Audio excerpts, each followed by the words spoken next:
And maybe I'm wrong. Maybe he's Okay. still with us. I hope he's still with us. Yeah, me too, because he's supposed to come on the podcast in a couple of days. So we'll see. If he does, and he's dead, this would be world history. This will be knockdown argument, case in point for substance dualism.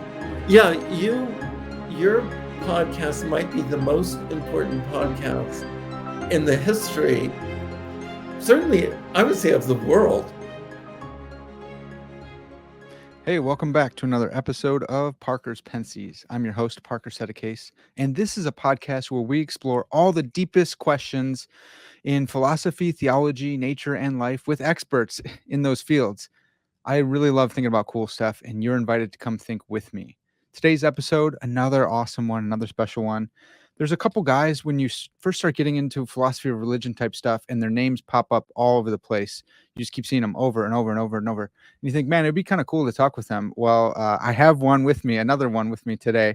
I have with me Dr. Charles Taliaferro. A lot of you are going to think it's Taliaferro or something like that, but it's pronounced Taliaferro. That's how he pronounced it.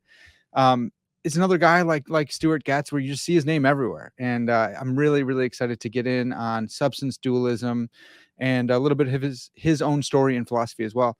Before we do, I want to thank everyone over on Patreon for making this podcast happen. Really appreciate you guys. If this is your favorite podcast, if it's top 5, top 10, please consider becoming a Patreon patron and supporting this podcast. You can find the link in the description. There's all sorts of different levels of support that you can join at. Please do so. I wanted to say something about like Netflix and how, Netflix or Disney Plus, they give you like an hour a week and I give you like 2 and whatever. I'm not going to try and guilt anyone, but if you like this podcast, please consider becoming a patron. All right. Without further ado, let's bring Dr. Taliaferro in and get going on substance dualism. Dr. Taliaferro, thanks so much for coming on the podcast. Yeah, thanks for having me. And incidentally, when we're done, I'm going to become a patron. That's fantastic. I love that, man. That's so good. Well, I wanted to talk about your story in how'd you get into philosophy in the first place, I guess. Good question. I got into it really as a boy, partly because I grew up in a fairly dysfunctional family in some respects. I had 2 older brothers that were constantly ridiculing me about almost everything. And some of it was quite substantial. The Vietnam War was happening. I was born in 1952. I have older brothers. One of them actually went to Vietnam.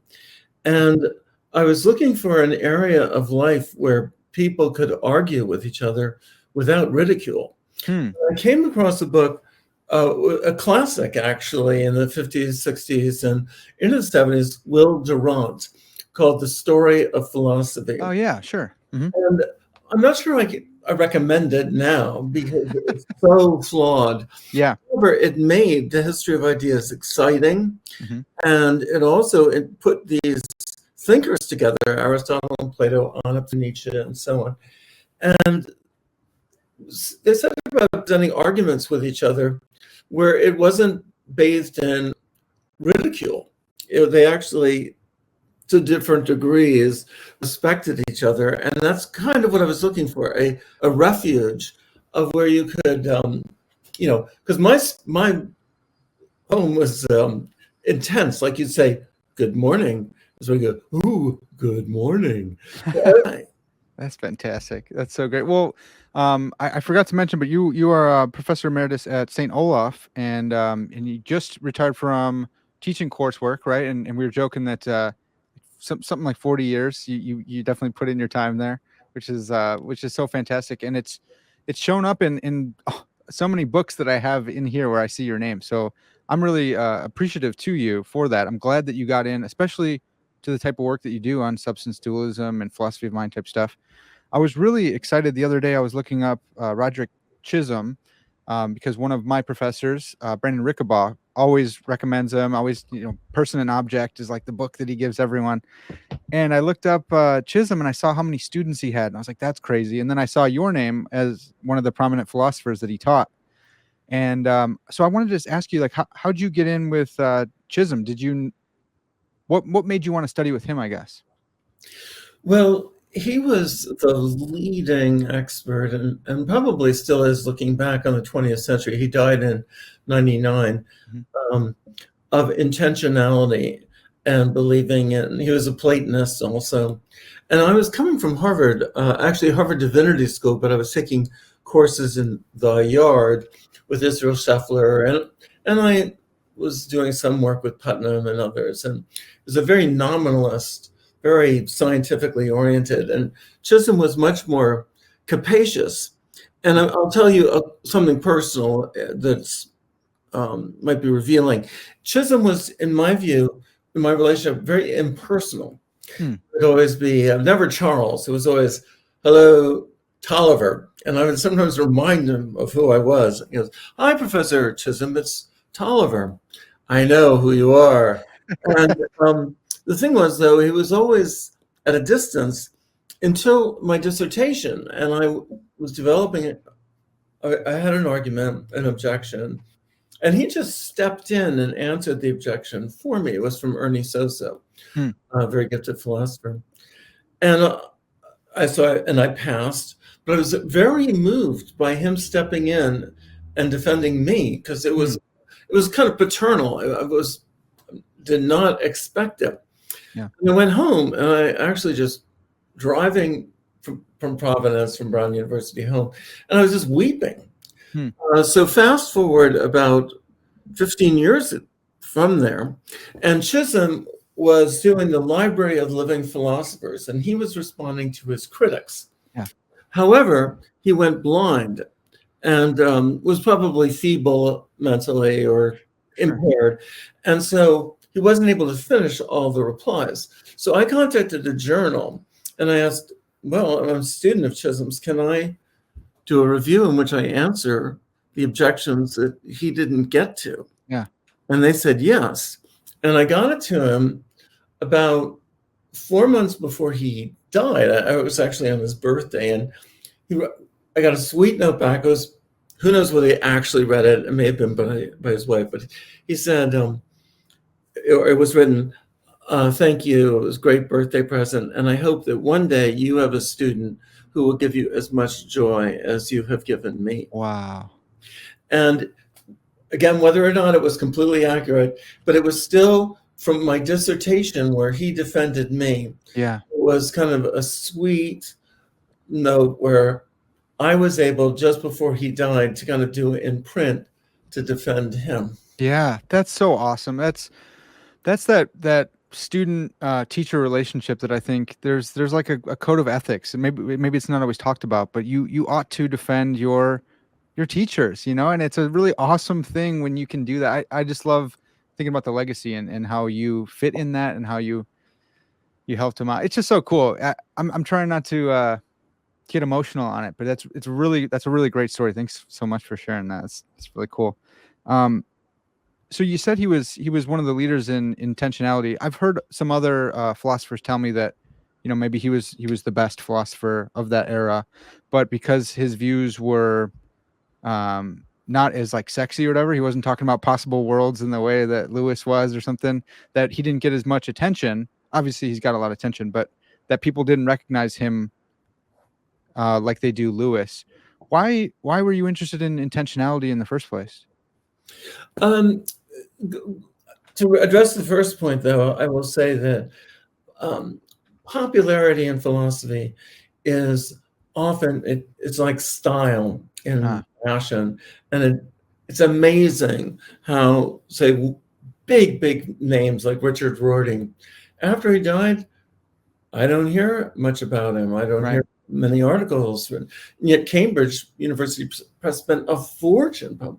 Another philosopher making a slight comeback is Walter Kaufmann. During his lifetime, he was like a god, and just amazing. So things go back and forth. And I would say, to one more point, the viewers might be interested, but I think the more weird your view, the more you're going to get attention. So David Lewis' Possible Worlds. I mean, to say the biggest objection he gets is the incredulous stare. Like there's right now a possible world where Parker has a counterpart who's winning Wimbledon. You know, and he said, "Do you actually believe that?" And he goes, "Yes." And it's like, wow. Or Galen Strawson, I hesitate to do it, but you know, his view originally was we human beings only last for 4 minutes. And he eventually changed it to we last for, you know, whatever. But it was like the more strange your view, the more. Anyway, it seems to me a perennial question in philosophy, going back to Plato, is this whole thing, the cosmos, both you and I, and whether it's in Athens or Alpha Centauris, is it at base to be explained in terms of purposiveness? As a fundamental rock bottom precept, like the reason why we're together is because I've got beliefs and desires and intentions, and that's why we're interacting. Or does it ultimately need to be explained without recourse to beliefs and desires, but just to say, to use a modern-ish term from the 1700s, is it just matter in motion? And that's what at least a couple of ancient Greeks thought, and that's what Thomas Hobbes thought. There was no role, as Ralph Coburn said, who was contemporary of Hobbes. He goes, "Where's consciousness?" And actually, he was probably the first philosopher to use the word consciousness. Because he says, let's look at his view of thinking. And all we have is matter, we have motion, but we don't really have the thought 2 + 2 = 4.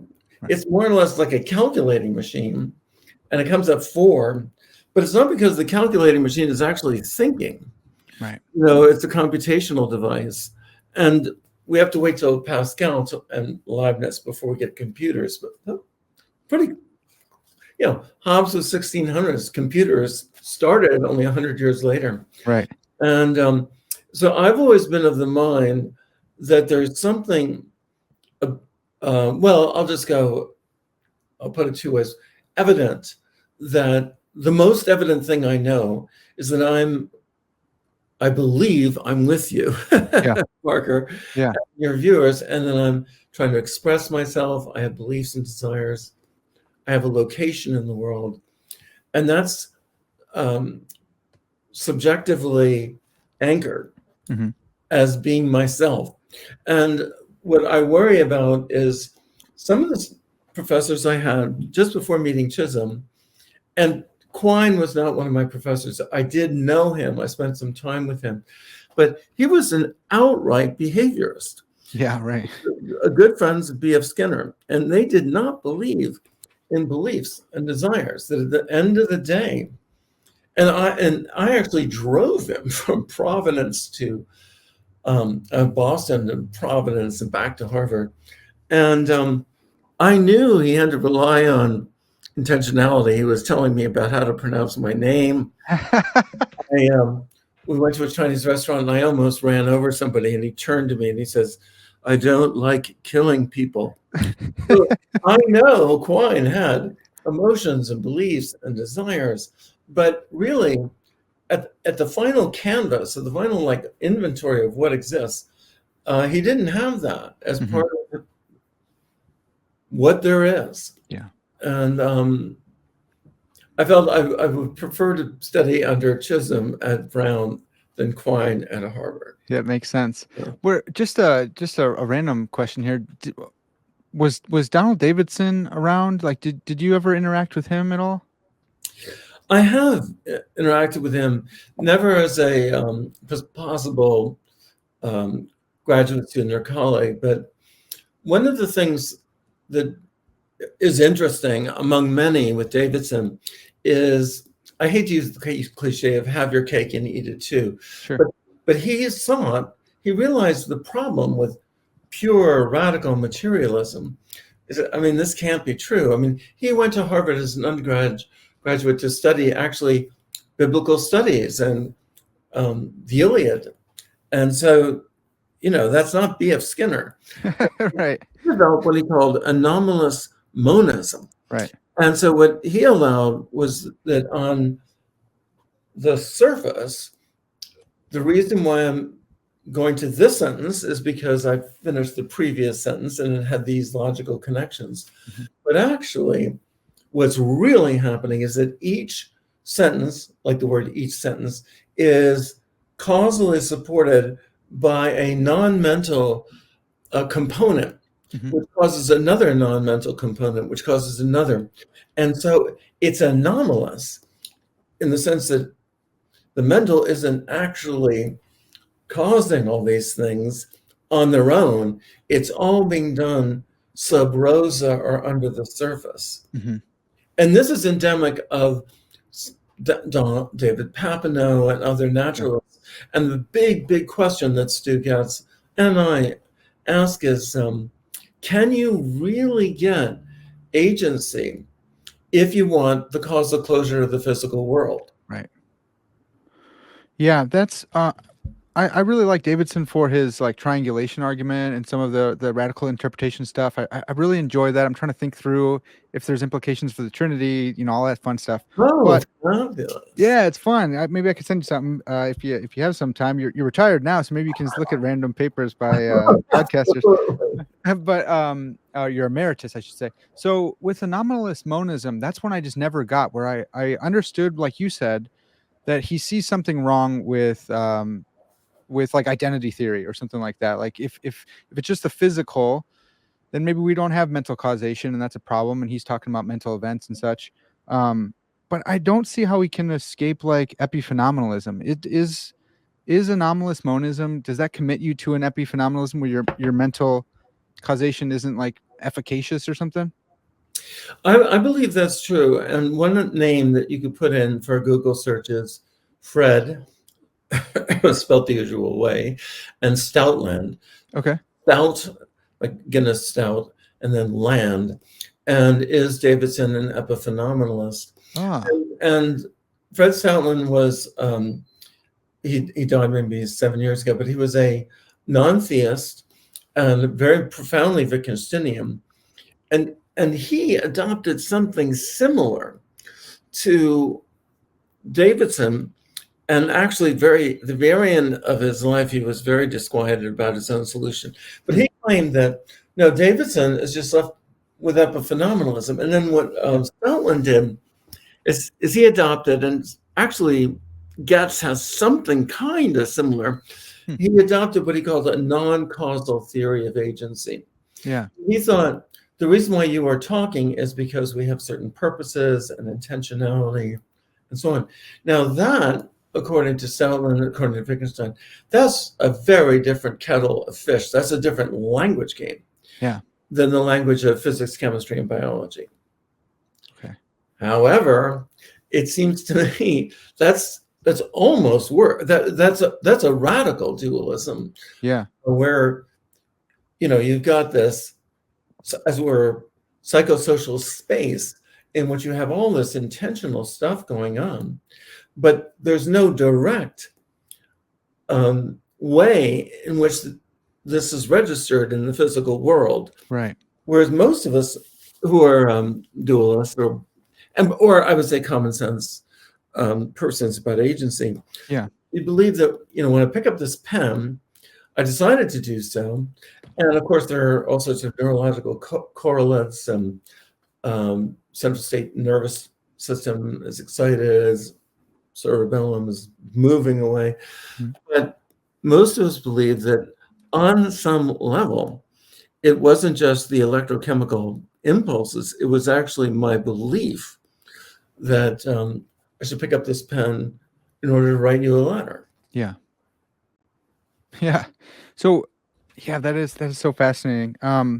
You've said, like, in this the chapter that we're going to be discussing is from the Routledge Handbook to the Blackwell Companion to Substance Dualism. I always get Blackwell and Routledge confused there.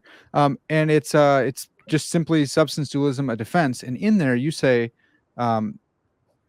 mental causation.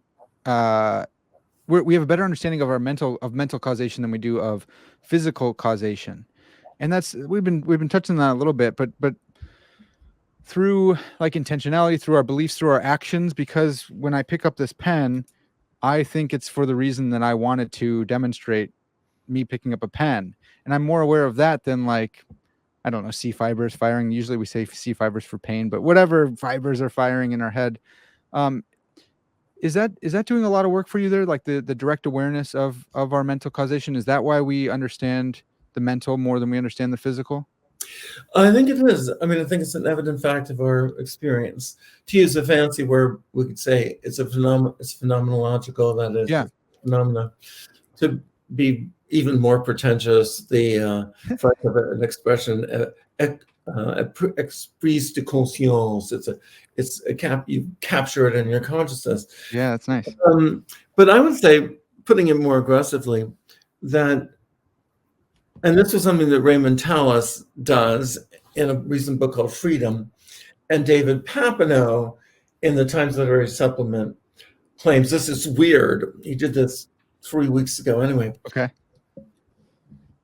Tallis, not following me, because this goes way back to Plato, actually, but you can find it in Husserl and stuff. And they claim that science is built on first-person certainty, awareness, experience, the exercise of reason, the ability to use reason to enter into disputes, and the like. And without self-trust in your own subjective experience, there would be no third-person point of view. Yeah. There wouldn't be a second-person point of view either. That people are making a big deal of that for the past 15 years now. But there certainly wouldn't be a third-person point of view. And Daniel Dennett will say, my starting point is the third-person point of view of science. Yeah. Now, my worry is, how can you get to a third-person point of view without a first-person point of view? Right. And so if somebody says, well, I know about C fibers, I know about electromagnetism, and I know about photosynthesis, what do I know about the mental? Well, take those claims. To know about electromagnetism, you have to have the idea or the thought of electromagnetism. You have to know what you're talking about. You have to know its scope. How does that fit in with atomic theory or kinetic energy or whatever? All those are thoughts. Yeah. And to say that, oh, I understand why you're picking up the pen because of, this electronic impulse. Well, you don't know even how to use the word electronic impulse unless you understand the idea of electronic impulse and the idea that you can trust your reasoning about it. Yeah. So I'm going to try not to mention Dennett again, but in his last book on from Bacteria to Bach, is that? Bach, yeah. He says, look, our mental life is like the screen in our computer. And of course we know that when you push delete, it deletes and so on. But you have no idea what's really going on. And so that's the center of it all. And my view is, no, you have no idea about what's really going on unless you have some idea of the mental and confidence. For example, to be really banal, you have to know if there's something going on, then there's something going on. If there's photosynthesis, then it's false that there is no photosynthesis. Like, you have to know that with certainty. Yeah. And it's not just like a computer screen. Yeah, in a computer screen, you may not know exactly how digitally and computationally pressing delete actually deletes this. But without having a concept of delete and motion and concept of a manual or just following icons, you would be completely at bay. Yeah. I love this argument. I think it's fantastic. One of my friends, philosopher Jim Slagle, has done some work on this in his book, The Epistemological Skyhook, and it's kind of a transcendentally type argument where it's saying, that like Dennett's whole reasoning, he uses skyhook because Dennett says we want to build cranes from the material up. We don't want skyhooks coming out of nowhere. And so Slagle just goes, fine, I'm going to take that word and say we do need a skyhook. but it's like you have to presuppose folk psychology in order to argue against folk psychology. What do you make of that, Dr. Taliaferro? I make of it that I've got a copy of your friend's book. Yeah, definitely. Yeah. But I would say just the word folk psychology, or if we go manifest image versus Sure. scientific, Or Lebenswelt, if we want to stick with Husserl or something. Yeah. all of these terms is that they can belie the fundamental phenomenology that's in play here. Mm-hmm. And that is that even to think, I'm at a conference right now presenting a paper, requires enormous confidence that if you're at a conference, you actually are at a conference. The basic logic of identity and non-contradiction, unless those hold, even saying, if materialism is true, materialism is true. Well, how do you know that? Unless you have confidence in your mental life. Right. So the only reason why I might resist folk psychology, because as Churchill said, they say, well, why should we trust folk psychology any more than folk astronomy? Like, the sun is a god. Well, we can go in terms of degrees, and we can think of, could it be false that there's no pain? Nobody has ever felt pain. Or the implausibility of that is phenomenal. And I would say calling it folk is kind of like taking something that stands a shot at being reasonable, at least in my view. I'll just head into philosophy of religion a little bit, of believing theism to be a reasonable hypothesis. Say, oh, is that kind of like believing in a magic teapot, to use Russell's, yeah. And what's her name? Samuel Blackman. Who they both do appalling jobs. And to think that Russell won a Nobel Prize for literature, and some of his stuff is wild. Yeah. But in any case, I'd say no. And here are some 5 reasons why that kind of ridicule can take place over anything. Someone says, I'm a utilitarian. Oh, is that kind of like believing in fairies? Yeah, well, maybe. But I would say, phone is ringing, but I'm going to let no worries. All right. Is that the science could not occur, especially we'll just take modern science of Galileo, Copernicus, and Newton. It couldn't occur unless they trusted the mind. Yeah. They famously bracketed the mind. So they were seeking to describe the world, we'll call it the physical and material world, even though I think that's not a clear concept. Right. They said, let's bracket, desires and beliefs and so on. So Newton comes up with his laws of motion. But you can bet Newton did not believe that all motion could be described by those laws. Right. Like when Chris and Pat fall in love at Cambridge in the quad and they run to each other, did Newton actually think, oh, I can explain that in terms of the law of motion? No.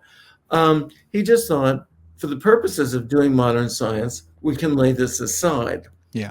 And then what's happened is that, I like to put this up with Robert Louis Stevenson's fairy tale, but what's happened since maybe Baron von Holbach or something, then comes about this idea like, wow, we're doing such a great job. Maybe we can do without the mind. And that kind of is like, Robert Louis Stevenson has a short story in which a person has a shadow, and the shadow eventually comes to life and kills the person creating the shadow. Whoa. Okay. That's kind of what's happening is you can't have science without intentionality and reasons and observation and experimentation. Yeah. Sellers might say, right, yeah, of course, you can't have the scientific image without the manifest image. Mm-hmm. We go, well, then, let's just change the words manifest image. Let's use the word what's evident to you experientially. Uh-huh. And let's take scientific image to mean what you come up with when you do science. Things shift. And I think people get a lot of power over masking over problems through vocabulary. Again, again, oh God, here I go. He accuses, quote, liberal naturalists, who if ever I was going to become a naturalist, would be a liberal naturalist. Yeah, right. And they are not crazy. They don't deny consciousness or beliefs and desires and so on. So say it all exists, all this exists. Ethics, yes. Logic, yes. And I say, oh boy, this is much more reasonable. But then Dennett goes, oh, you're presupposing the Cartesian theater. Yep. And they go like, oh my God. Not the Cartesian theater. Oh my God. So we're positing a homunculi behind the brain seeing out. Oh no, that can't be true. Right. Well, and Dennis goes, look in the brain. I don't see anybody there. Yeah. Liberal naturalists are going to go, whoa, you're right.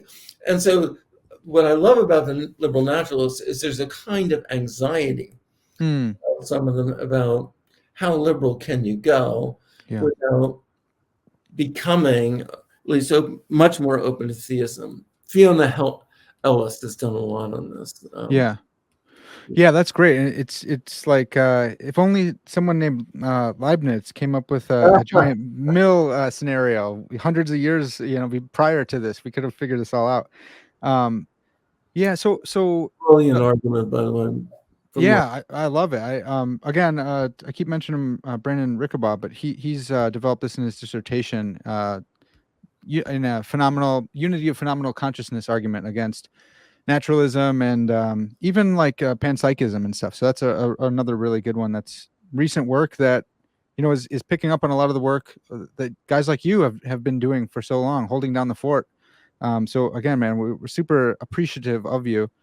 I love using philosophy of mind type stuff and substance dualism to kind of target science, because science is kind of the sacred calf today. If you can say, look, we need the mind for science, then you get some of that uneasiness that you were talking about. If you pick up one of Husserl's arguments and you say, look, we need the logical connections between facts. We can't just have facts, scientific facts, without the logical connections.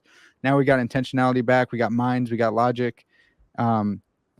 Another person who's been doing some work on this, Philip Goff, and he wrote a popular version of his dissertation called, I think it's Galileo's Error. And he says, similar to what you were saying earlier, that Galileo, he bracketed off consciousness so that he could get at, physical causation, but he didn't think we don't have consciousness. And then the people who came after him said, look, we don't need consciousness. We can explain the whole world without it from the third person. But then you come along and folks like in this stream, which I love, and say, look, we still have the first person here the whole time. You don't get the third without the first. And something, C.S. Lewis wrote in the Meditation in the Tool Shed, where he's describing brain neuropsychologists and I don't know, people who brain scientists and they're looking at the brain and they're saying, look here, if I move this and stimulate this, then he's going to move his hand. And so there it is, third person all the way back, but they forget that they're using their first person perspective and their beliefs in order to do that. So I love it. It's one of my favorite things to talk about. Yeah, the Philip Groth, and also that unity of phenomenal consciousness. You give me some brilliant references. And I just want to compliment you, Parker, and for those that are listening, that I think the way to do philosophy is to counter Wittgenstein, and then I'll compliment Wittgenstein. Okay. Is don't work with an unhealthy limitation of examples. And I think the more you can cast aside, the usual suspect, think broadly, and including, just radically, skeptically, and think about all, just the more you can do to connect as a community of thinkers, the better. And the less likely it'll be you'll just wind up talking to yourself. Yeah. That this philosophy is best done, according to Plato, is in dialogue. I mean, Plato said in the Sophist, dialogue, thinking is dialogue within the soul. Yeah. And I think the more that we can gain with one another through dialogue, the richer our conversation, and also the more challenge that we can get to developing eccentric and ways that need to be challenged. So what you're doing in these podcasts is just spectacular, and you've given me a great, my money's worth. This is fantastic. Well, I mean, we're not even done yet, but I've got all these notes here that I've taken from you. So I'm definitely the one who's benefiting more on this end. Well, Dr. Taliaferro, I wanted to talk a little bit about substance dualism, a little bit more about substance dualism. You go over the history of the word, and I take it that you don't really like the word that much. And you've written this. You said you'd rather say monism is false and argue for some type of pluralism, and I really like that. But we're left with dualism. It's kind of our inheritance, substance dualism. So, can you talk about Zoroastrianism and where this word came from? Yeah, thanks for picking up on that. Yeah, the word dualism certainly wasn't used by Descartes, Plato, Augustine, all the so-called famous, dualists historically, or the Cambridge Platonists. Yeah. And, Zoroastrianism posits these two absolutely powerful opposing forces, Mazda and the other force. Yeah, I'm pretty sure it is Mazda, because I think the person who invented the Mazda, the car, was a Zoroastrian. No way, that makes sense. Okay. Yeah. So one of the beings is, by the way, if you study this stuff, the most amazing, like even Tetley Tea has a kind of weird background. I think Zoroastrianism too. Wow. There are, by the way, I think as many as possibly 30,000 Zoroastrians still around. Okay, well, we have the Kia Soul, so there's some substance dualism out. The car, the Kia Soul. We've got some influence still ourselves, which is nice. But I would say what's happened in probably, well, certainly in the 20th century, dualism became like a term of disapprobation. Mm-hmm. And so to call somebody a dualist was basically to say that they're obfuscating, that they oppose science, et cetera, et cetera. Theologians often use the word to capture the idea that the body is not just secondary to the mind, but as the body is the source of sin and disordinate desires and so on, versus the mind isn't. And so dualism has become enmeshed with all of these things. And what's amusing is that some of the most virulent people that attack dualism really applaud two things. One is feminism, and the other is Native American or basically Aboriginal anthropology. Mm-hmm. And actually, feminism is radically committed to opposing eliminativism. I mean, feminists that I read are all about desire and beliefs and about oppression, sublimation, sure, yourself, and so on. None of this has any place in an eliminativist or behaviorist view of things. And likewise, whether it's Shintos or it's African Aboriginal religions, or it's deep in Brazil with, pre or mixed with Roman Catholicism. Yeah, Santeria. You've got ancestral spirits. Now by the way, in China, you've got tons of ghosts, and they're still around. Mm-hmm. You go below the surface, and you find a lot of stuff. And even, Japan is both secular, but Shinto shrines are used a lot. Right. And this is where people they may not believe it or not, but they're actually practicing a kind of placatory acts or acts of veneration in which they're addressing ancestors. Now, those ancestors are tethered to the earth and relations and maybe even trees and forests, riverbeds and so on. But they're not the very same thing as the body that was buried of their parent. Right. That is, there's a belief that there's more. And that's been the prevalent view, throughout history, east, west, north, and south, just in terms of burial rites. It's always difficult to engage in cultural anthropology, where you see a body and you see what seems to have been bread and wine, the Dead Sea Scrolls, now, and weapons. And it's highly reasonable, in my view, to believe that those were there for a believed post-mortem existence.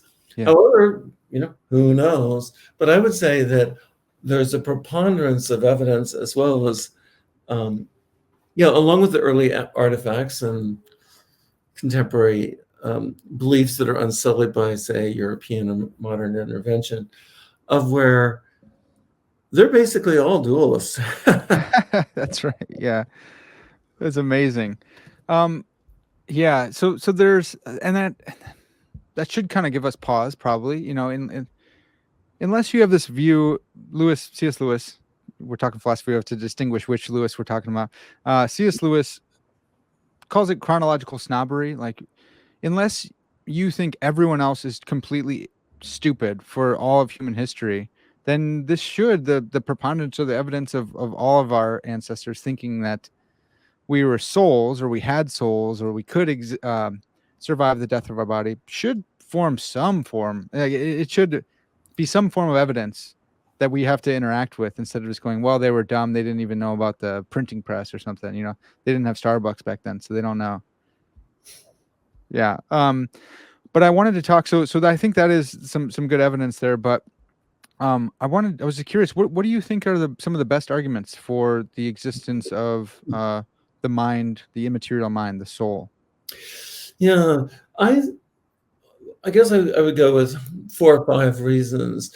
I'll say just briefly, the idea of something being universally believed, of course, doesn't mean that you can go from that to that it's true. But I do think, to use the C.S. Lewis line, it's kind of would be an example of snobbery not to give it weight in terms of the spectrum of philosophical views that you investigate. I frankly think that even the existence of demons and angels is a philosophically worthy area of inquiry, not necessarily of professional philosophers going to look at the paranormal evidence, that kind of thing. Sure. But consider, well, is there logical space for this? Is this absolutely crazy or not? My own reasons for adopting, we use substance dualism, is that it accounts for the continuity of persons over time, and it accounts for the fact that to know just the body, the anatomy, the brain, etc., alone does not ipso facto give you knowledge of that which is mental, subjective, and conscious. So this is called the knowledge argument, and it goes, it's much older than Frank Jackson. It goes back to I think you can find it actually in Plato, but certainly you can find it in Bertrand Russell, and I think you can find it in Goethe. Goethe actually on Newton comments, Newton's work on optics is great, but the one thing Newton left out is what things look like. He got all sorts of stuff right about prisms and stuff, but he didn't really get, Jackson would say what Mary sees when she sees the rest. But I wanted just avoid the quagmire of how to interpret that thought experiment. Okay. But I would say the knowledge experiment holds strong, and it was formally introduced at the same time in the 70s by Thomas Nagel and his whimsical but cogent What It's Like to Be a Bat. Amazing, yeah. TLS Sprigg came up with it independently the same year, published independently. They both came up with the same thing. I think I cite both of them in my Wiley Blackwell.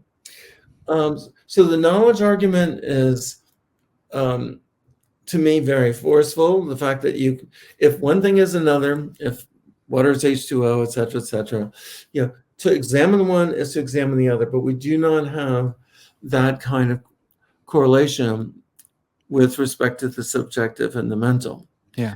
And, people will go, oh, the opacity of the intentional. I mean, you can interact with a masked man and yet later realize it's your father. Yeah, you can interact with C fibers firing and not realize it's pain. However, when you think, this could be the very same thing as pain, well, ask yourself, well, do you see the pain? Do you see the affective, conscious apprehension of the painfulness visually? And I would say no. And I'd say this is even go all the way, and you're looking at somebody writhing in agony, and of course you're seeing a correlation. Of course you're seeing what, from a common sense point of view, would be this person is injured. But do you literally have the same conditions of observation and knowledge of the physical and the mental? No. And I would say what you do have, in our case, that is of healthy human beings and so on, you have an integration of the mental and the physical. Yeah. But that's not an identity. It can come apart when we're ill, brain damage, but also actually when we're morally deplorable with each other. You can look at me and see me, but you actually don't see what I really think. And that's because there's a metaphysical distinction there. Yeah, a lot of people get all bothered by that, and they go, well, what about Wittgenstein's private language argument and the beetle in the box? But I don't know. I want to point towards, like, I think Hilary Putnam talked about super Spartans and super actors, and it's like that's true. You just as you said, you can lie to people. You can be, and I don't know if super actors are possible or whatever, but I think the intuition there is still good, that your physical actions can give off a different impression than how you're really feeling inside. All of us know this just intuitively, right? Or even from experience. Yeah, I agree. I'll just add two comments.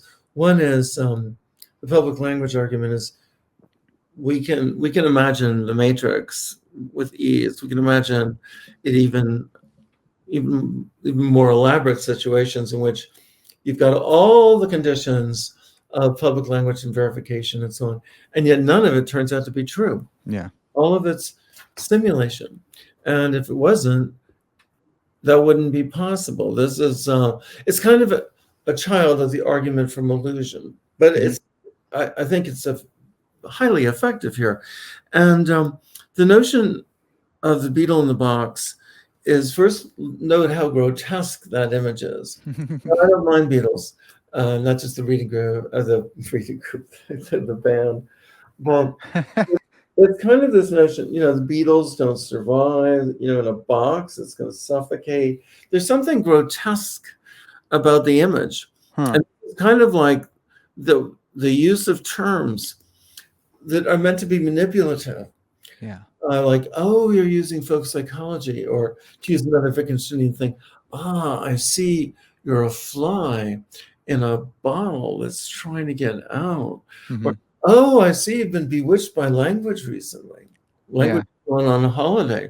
Now, these are very arresting things. And I came of age when I was your age, and when I was late teenager and on into my early 20s in grad school, where I studied under Wittgensteinians. And one of them, the success of an argument and this is really pejorative, I'm not going to name the person's name, Sure.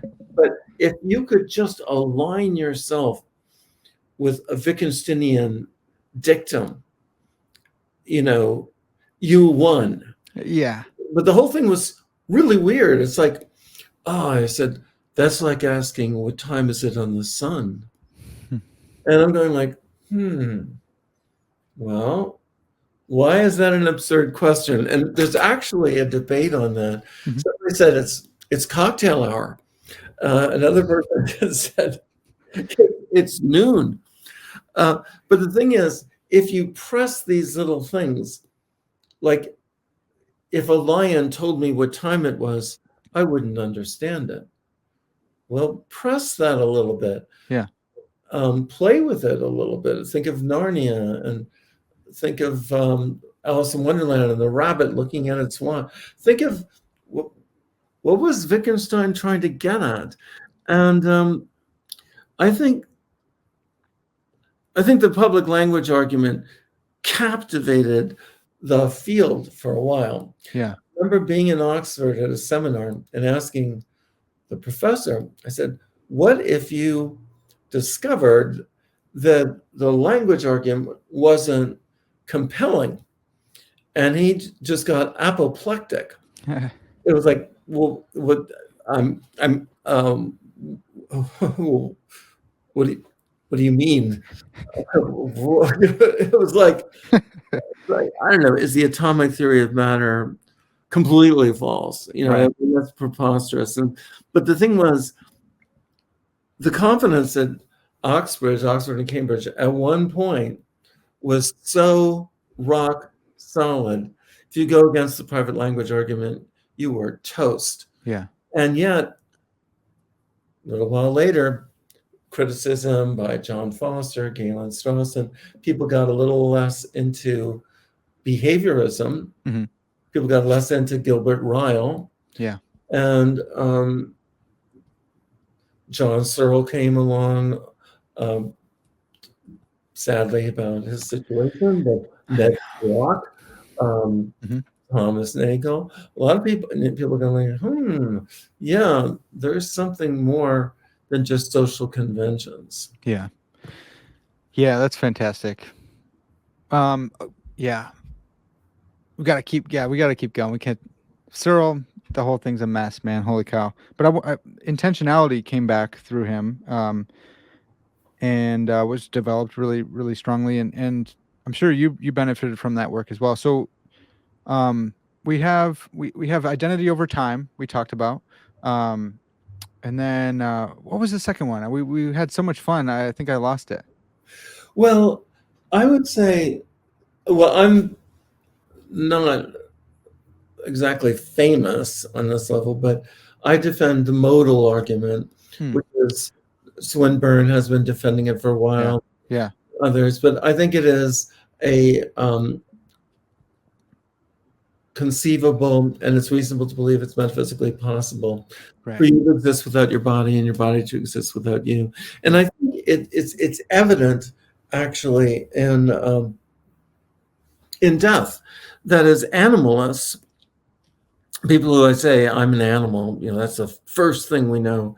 Right. And there's all sorts of interesting arguments about who gets to say what at the beginning, and there's an animal sitting here.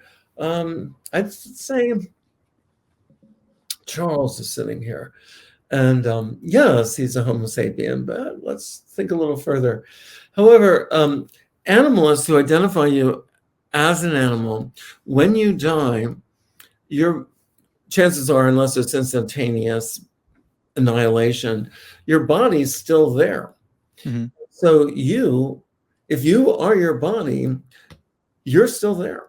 Yeah. And that is so highly implausible experientially, conceptually, and the like. When my mother died and the undertaker was on the phone with me and said, "We have your mother here." And I said, "We'll put her on. I'd like to talk with her." And my view is, no, you don't actually have my mother. Right. You have her body. You have her corpse. Yeah.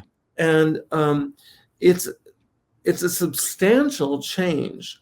So when I've been present with my mother, my father, others who've died, it's you almost can't help but realize that the person is no longer there. Yeah. However, animals have to believe that they are. Van and Wagon has said in print, I worry about becoming rotting flesh someday. Whoa. And on his view, I think that's actually reasonable fear. Because if this is it, Yeah. suddenly it's just some rotting flesh. We could almost say, oh, where's Peter? He's over there. Yeah. Now, some animals would say, well, actually, okay, the animal body is you when you're alive, but it goes through a process of being a person. So your body is being a person, and then it'll cease being a person, like you were a student, and now you're emeritus professor, whatever. So it's still Parker. Yeah. However, ask yourself, is it reasonable to believe that people are processes? And I don't think it is. That is, it's you who were a student, and you who eventually will be a distinguished emeritus professor. It's not that being an emeritus professor was doing these things. It's you, the agent. So I think that understanding yourself agentively or as an agent over time, realizing that you're the same person that you were when you were a child, even though your body has significantly changed, et cetera, et cetera. Yes, there's causal identity. I mean, roughly, this causes that. But strictly speaking, you are the same person. Yeah. And you understand yourself as a subject. So very famous people, like even Aristotle, who referred to God as thought thinking itself, Right. is technically makes no sense.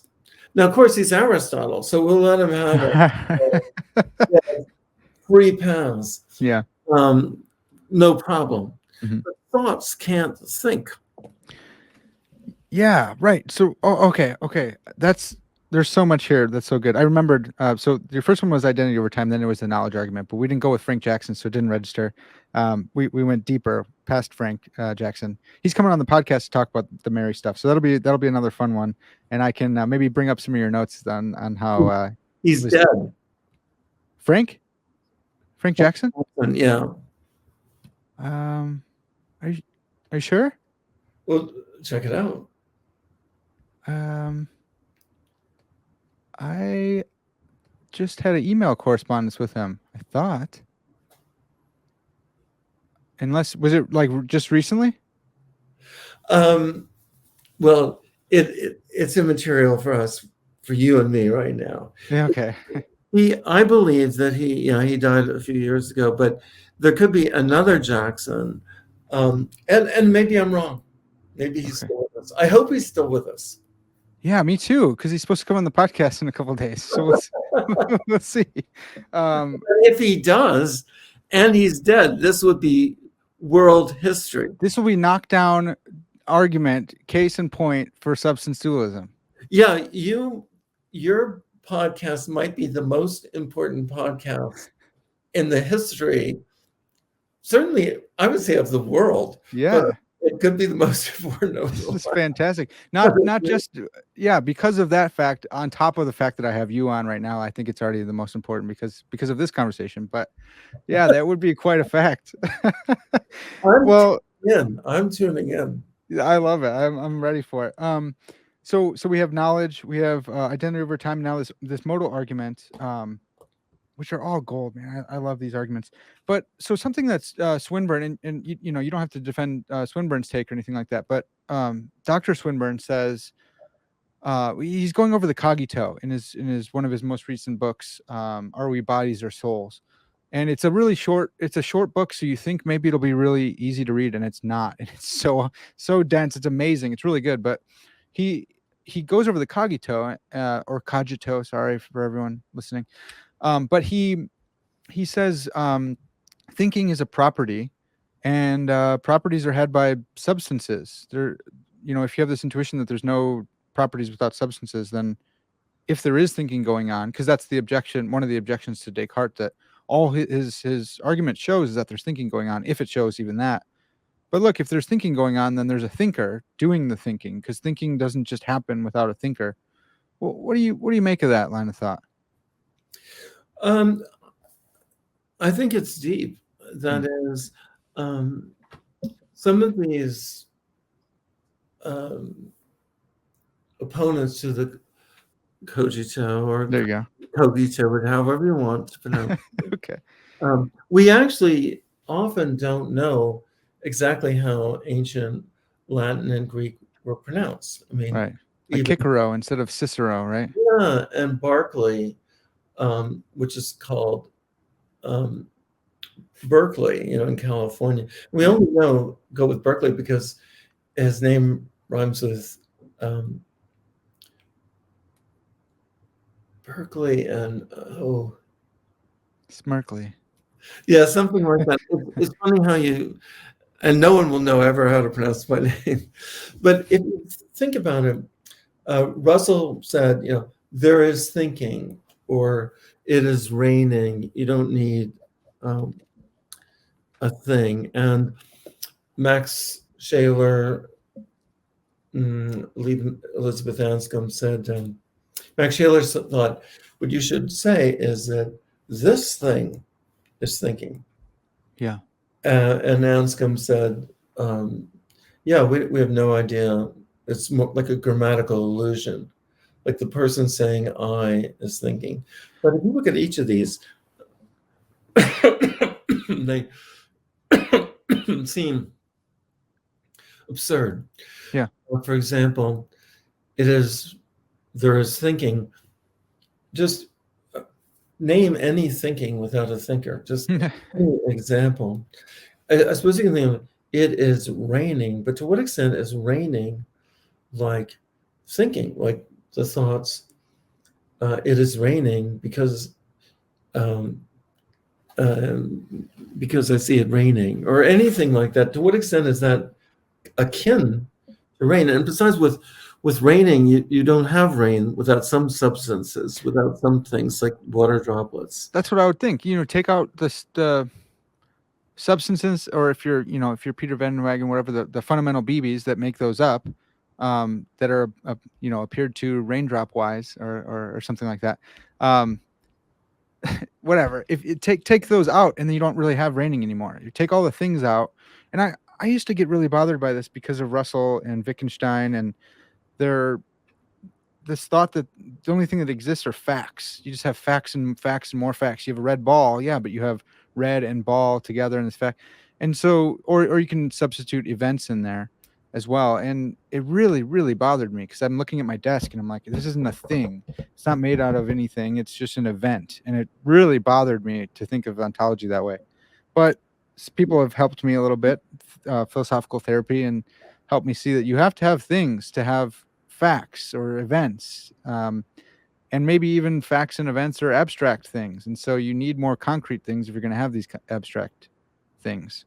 Yeah, there's a good book called either Substance or Substances by Hoffman and Rosenberg. Okay. Very strong affirmation of the existence of things. Swinburne does as well in his book on free will. Like came out before this. Are we souls? Is it mind, brains, and free will, or minds? I think so. Yeah, I think that's good. And also, you scrutinize Max Schlenk and Anscombe and others, and if I conversationally with you, we're having this debate, and you say to me, Charles, wouldn't it be better if you just said that this thing is thinking? And my view is that would be only in the case of absolute either comedy or absurdity. Like this thing. Besides, let's take the word this. Like this is an indexical, like that, here, now. This means that which a speaker is drawing your attention to. Now, if you don't know you're a speaker or a hearer, you wouldn't know what this or that refers to. But if I said to you, this thing is thinking, you'd have to know, one, let's say if you said that sentence, that everybody around us understood what you're trying to draw attention to. And how would they do that unless they knew who and what they are? Right. As subjects who can recognize each other and things you draw attention to. It kind of brings out the primacy of the first person. Yeah, I was just going to say, it came right back to it, where I like the word presupposed, just because of where I came from, but the stuff. Yeah, right. So it seems like the first person is presupposed even in conversation, because I'm speaking to you. I'm recognizing myself as a speaker. I'm maybe by analogy or however else we want to solve the problem of other minds, I'm using something to infer that you have a mind like me, and that you can interpret and understand the language that I'm using. And that's the first person. And man, it's so good. I love that thought, because a lot of my time has been spent thinking, how can we like save the first person from this third person attack? And I like guys like you, because you switch it and you go, well, let's save the third person. The first person's so sure that stop thinking this way. Let's go out and save the third person, because we know the first person's subjective. It's underneath, it's undergirding all of our experience. Yeah, one thing I'd add to that, and I love your thinking on this, is that Lynn Baker does a great job on this, and there's a book, I think it's called Naturalism in the First Person, and I'm pretty sure she died 2 to 3 years ago. So you may I've heard that one. I have heard that one. Yeah. Wait, or try to get her on and see what happens. Right. But I think what she did is she does a absolutely first-rate job defending the first person, but I think she was hesitant to believe in that there actually is a person, i.e. a concrete individual self who is a person. Yeah. And my own view is you can't have a first person point of view without having a person. Amen. Yeah. And, she was very keen with her compositional theory of the self. And she was a believing Christian and practicing Episcopalian until she died. She wanted to believe in the afterlife, incorporeal God. But she wanted to also be a materialist about things in this world. So she wanted to believe you, Parker, are that body. Yeah. However, it might well be the case at physical death, you become, as it were, recomposed, perhaps immaterially or by some different material in some space, not spatially related to this world, just all these different scenarios that people are speculating about. Yeah. However, people like Dean Zimmerman, as well as myself, think that kind of transition still calls you to recognize that there is a person, a concrete individual being who could make that transition. Yeah. I love it. I'm 100%. I'm having a hard time even coming up with like counterexamples, because I believe that, and I've studied from I've learned from you and guys like Zimmerman and others. So I love it. So that's another thing to bolster the substance dualist view, I wonder. I've been wanting to ask you about like modes and such. You argue persons aren't modes, or subjects aren't modes. Such. Are you familiar with the bodily soul view? It's maybe like some different language, but it's basically like. Well, let me ask you first, I guess. Are you familiar with that language that some substance dualists are using? Let's say no. Okay, sure, yeah, because we have to define everything, anyways. Well, it's basically like there's not two substances going on, but Oh, right. So like the soul is the substance, and the body is it's a mode of the soul. So there's the soul, there's properties, and there's like an exemplification relation, and that's what your body is. And when the soul, the substance, leaves, then that's not really a body anymore. It's a corpse, right? So it's but these kind of folks, some have called them like Thomistic dualists or something like that.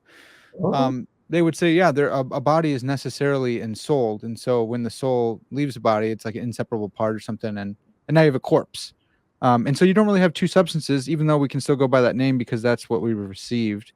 How do you have a set view on substance dualism that you could interact with that view and say whether you affirm it or deny it? I'm pretty philosophically relaxed at this point. Sure.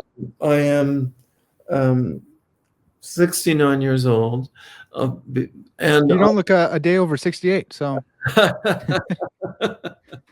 it's one of my dad's old lines. I had to use it. I like your dad. And I continue to be very active. I'm giving a talk in Brazil later this month, and so on. And I'm writing like crazy, but I'm also not cruising for bruising, shall we say. That's good. I'm up for really, when I leave this earth, I'd actually choose my opponents, those that are much more profoundly reductive or utterly dismissive. Yeah. So I happen to not be a Thomist, hylomorphic guy. Yeah. Because I don't embrace the form matter distinction. Now I mean, I've considered it for dozens of years. However, I don't rule it out. Sure. It could be tomorrow. I'm persuaded of that. And I do like this idea that the soul is fundamentally real, and then the note to treat embodiment as a form of exemplification. Yeah. It exemplifies these properties and so on, and then perhaps sheds them. Mm-hmm. All that sounds good. I suppose I would share with the Thomist and maybe these other brother and sister philosophers we're alluding to, what I call integrative dualism. Oh, great. I was just going to ask you about that. So you anticipated. Fantastic. That partly because I was born in 1952, and I went through all the Gilbert Ryle Ghost in the Machine stuff. Anthony Flew used to say, dualists think you never see people, you just see their container. Right. So I go, okay. Or you don't kiss your wife, right? Yeah. Yeah, that's right. What's his name? Tyler claims that. And my view on all this is, actually, you might not kiss your wife. It may be that she actually is not Sheila, but Gertrude, and she has other plans, and you're not actually kissing her. And I would say people can be either brain damaged or just, so you really literally only see their body as a container. And actually Bertrand Russell himself, in the book that the biography dedicated to him by Max, the most recent biography of his, which draws on Russell himself thought of himself in the world as a ghost. He actually said, he was horribly confused sexually, highly active here, committing adultery, blah, blah. That doesn't matter. It doesn't make his views false or anything like this. Right. But he himself in the world felt at one point like a ghost in the machine. Huh. So what I would say with all these people who go, I'd say, yeah, it could turn out that way. However, ideally, we're called to be integrated beings. Yeah. I would say, in the image of God and the like. Amen. Yeah. Well, so I always try to press my dualist friends on this and professors, because I don't know, maybe I want to find a place too bad, and I want to defend a particular position, but most of my dualist friends just go, hey, look, one of them is right, one of them has to be right, and I'm cool with whatever. So it's funny that you have the same personality there. Maybe I need to loosen up a little bit and say, hey, look, dualism is dualism, and I'm cool with it. Yeah. Well, I'd say there's Herbert Feigl, major materialist, 50s and 60s. He once said, one sign of intellectual maturity is living with, confusions and riddles and contradictions that you just don't know how to figure out. Now, my view on his case was, well, that was very convenient. And he was writing at a time when very early people like J.J.C. Smart was saying, like, red can turn out to be just this. And then people pressed him on it and said, well, on your view, none of us actually see red. Yeah. And that actually turned out to be correct. And then what turned out to be preposterous. And that's why you needed more sophisticated identity theories that could somehow not be just completely false. Right. So my view is that in philosophy, and I guess I'll address Christians. Is this largely Christian, or is this anybody and everybody? There's a lot of anybody and everybody, but I think it's primarily Christian professors and Christian masters and PhD students who are into philosophy and theology. I'm pretty sure that's my audience. Yeah. Okay. Well, I would say that when you're I don't mean to be doing an advice to Christian philosophers, but do it. Bring it in. Yeah. I will. Is it part of what you focus in on depends on the resources you have, how old you are, how long you think you've got left, and I'd say for me, the most crucial point is arguing for the integrity of consciousness and subjective experience. Yeah. So, and I'm actually a Platonist. Now, awesome. Cool. Me too. I could spend time thinking of God and abstract objects, but I actually already have a conviction on it. I could change, in which case I don't have a problem with that. But I'm turning 70 this year and thinking I have 15 more years of really actively writing and thinking, is I need to choose where I'm going to. So if I'm in my 20s, hey, sky's the limit. Okay. It should be blue sky sailing.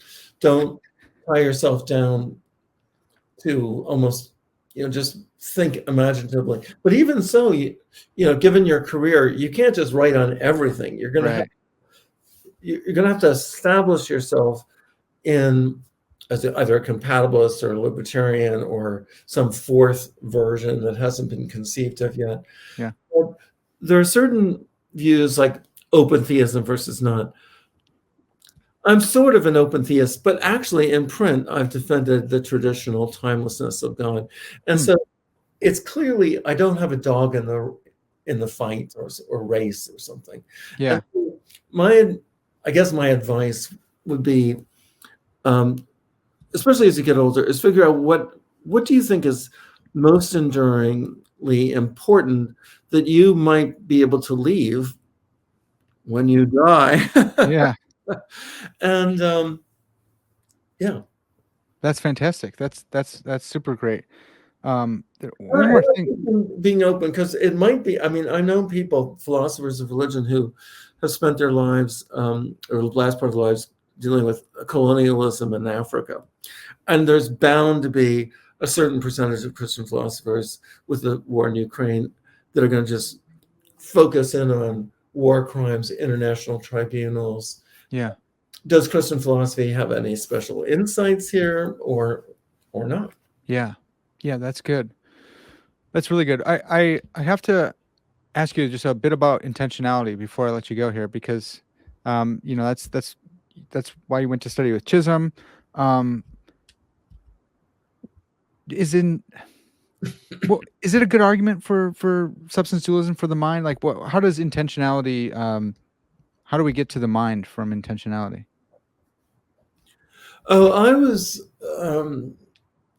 was actually using intentionality as one among the many modes we as subjects engage in. So we Yeah. engage in thinking, doubting, loving, hating. We also experience red, blue, pain. We have a whole range of some aesthetic experiences, Yeah.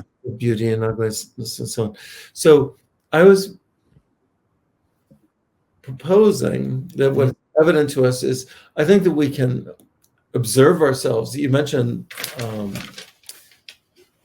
the person writing on the primacy of mental, and I think somebody was maybe using the unity of apperception, which is a Kantian term, but Yeah, I love that. I love that term, by the way. I know Kant's another one, but yeah, unity of apperception. Brandon Rickabaugh, unity of phenomenal consciousness. Yeah. yeah, on that view, usually, maybe not him in particular, usually it's accompanied with the idea that you don't actually experience yourself. You just have to posit that there's a self always in order to account for the unity of consciousness. Oh, because Kant says it's transcendental, so it can't be known, but it's known like indirectly or something. Exactly. Whereas I take the view that you can first and foremost experience and observe yourself. Yeah, that's Brandon's view as well. Yeah. Yeah, and I think you do every time when I experience pain. It's not like I just experience pain. I experience that I am in a painful state. Yeah, right. It's like a dual intentional state. I think I don't know how many people use that phrase or not, but it's like you're seeing something, but it's looping back on yourself, and you know that you're experiencing pain or something. Yeah, I like that. Yeah. Very articulately put. Yeah, so I don't go from, so some people do go from intentionality to dualism on the basis that the physical is ipso facto non-intentional. Now, if that's the way it's set up, you got it, you're home. Okay. You have property dualism. But and part of the problem is we don't really have a clear conception of that which is mind independently physical. That's back to your Galileo's mistake. Yeah. And so, but I would say when you look at the full repertoire of subjectivity, and you realize that the scientific image, the whole world of science, etc., all of that depends on there being subjects, you, me, making observations, calculations, theories, coming up with conflicts and arguments. And I'd say that indicates that mental causation has to be indubitably reliable and real. Now, can that be accounted for if it is solely physical? And now you can just expand the word physical like liberal naturalists do and say, yes, that's what we're doing. But you are expanding the word physical because, if you look in the brain, the nervous system, the cerebellum and everything else, you're not literally seeing thinking. Right. People say, oh, water's H2O, photosynthesis is this. But then you look at water, you see the H2O. You look at photosynthesis, you see the building blocks. Now you look at the brain, do you actually literally observe the thinking, feeling, and experiencing? And I say, no. And it seems to me you can say, well, let's do a functional equivalent. Okay, fine. No problem. In fact, that's what I think most people are actually dualists, even neuroscientists, but they adopt a kind of functional identity. Huh. So they treat like, So oh, you'd say functionalism, like dualism, follows from forms of functionalism? well, I think you get to functionalism in the following way. Yeah. You believe that your patient is in pain, and you've identified the pain centers, and you're seeking to, I don't know, anesthetize the patient or whatever. Yeah. And so what you're doing is you're focusing on this area and these nerve endings. And so you're probably, if you're a neurologist, you're not engaged in Leibniz and the mill and involved in metaphysics. You're just trying to stop the subject from consciously experiencing pain. Yeah. And so you're probably functionally identifying the subject's feelings with those neurons firing and so on. Yeah. Yeah. Oh man, so good. I love this has been so awesome. We've gone all over the map here, which has been fantastic. Dr. Taliaferro, thanks so much for being willing to go down the rabbit holes with me. This has been really fun. If this is a rabbit hole, I want to be in the Warren.